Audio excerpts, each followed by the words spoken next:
हम यूक्रेन के होमस्टेक और बुचा शहर के बीच के एक रिहायशी इलाके में हैं और यहाँ ये जो आप सड़क देख रहे हैं, यहाँ पर दोनों तरफ की सेनाओं के बीच ज़बरदस्त एक टैंक फाइट हुई।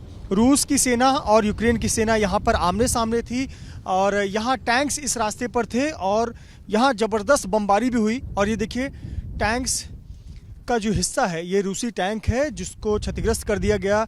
यूक्रेन की सेना ने इसे मार गिराया और यहाँ देखिए ये जो टैंक का हिस्सा है ये सड़क के किनारे, और एक जो दूसरा टैंक है वो सीधे घर की तरफ जाकर गिरा हुआ है।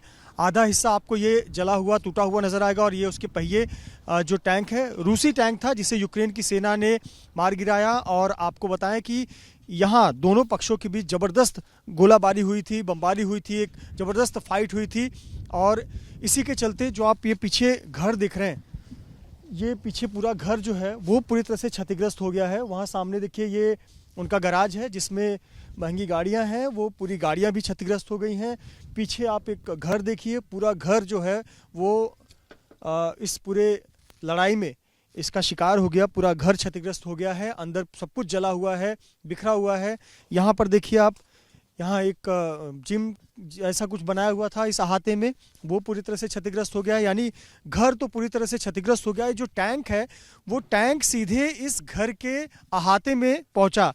यहाँ ज़बरदस्त लड़ाई हुई यूक्रेन की सेना और रूस की सेना के बीच में, और जो रूस की सेना का जो टैंक है उसका हिस्सा हम यहाँ पर देख सकते हैं।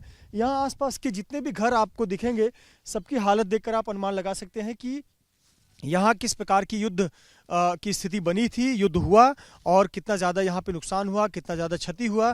फिलहाल यहाँ जो यूक्रेन के सैनिक हैं वो मुआयना कर रहे हैं कि उन्हें कुछ ऐसी चीज़ें मिले जिससे वो पुख्ता कर सके कि किस प्रकारों का हथियारों का इस्तेमाल रूस की सेना ने किया हुआ था। देखिए, जो छोटे छोटे सेल्स हैं, आप कवच हैं, उसको इकट्ठा कर रहे हैं। उनके हाथों में देखिए आप जो सेल्स हैं उसको जमा कर रहे हैं, ये जानने के लिए कि किस प्रकार के हथियारों का इस्तेमाल रूस ने इस लड़ाई में किया। लेकिन यहाँ हम देख रहे हैं किस प्रकार से टैंक जो है वो पूरी तरह से क्षतिग्रस्त यहाँ पर पड़े हुए हैं, घर क्षतिग्रस्त पड़े हुए हैं। और इन तस्वीरों को देखकर अनुमान लगा सकते हैं कि स्थिति कितनी भयावह थी। और यहाँ पूरे सड़क पर टैंक ही टैंक फैले हुए थे। सामने आसिफ, सामने का घर भी दिखाएं। देखिए, पूरा घर तो तबाह हो गया है, पेड़ थे, पूरे पेड़ जलकर राख हो गए हैं। और देखकर लगता ही नहीं कि यहाँ परिवार यहाँ रहता होगा, यहाँ गांव के लोग रहते होंगे, लेकिन पूरा इलाका इसी प्रकार से क्षतिग्रस्त है। तो ये स्थिति है और फिलहाल यहाँ से रूस की सेना पीछे हटी है, इसलिए हम आपको यहाँ पर लाकर यहाँ की तस्वीरें दिखा सकते हैं।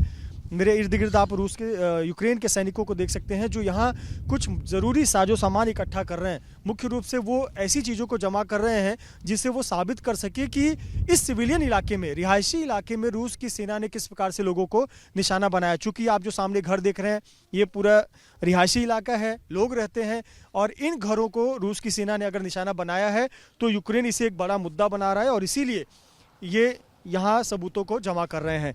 तो कुल मिलाकर हम जो तस्वीर देख पा रहे हैं, इससे एक बात तो साफ है कि यह लड़ाई सिर्फ दो सैनिकों के बीच नहीं थी, बल्कि निश्चित तौर पर रिहायशी इलाकों में भी ये लड़ाई लड़ी गई और रिहायशी इलाकों में भी जमकर नुकसान हुआ है। कैमरामैन आसिफ खान के साथ Mrityunjay Singh, ABP news, Ukraine.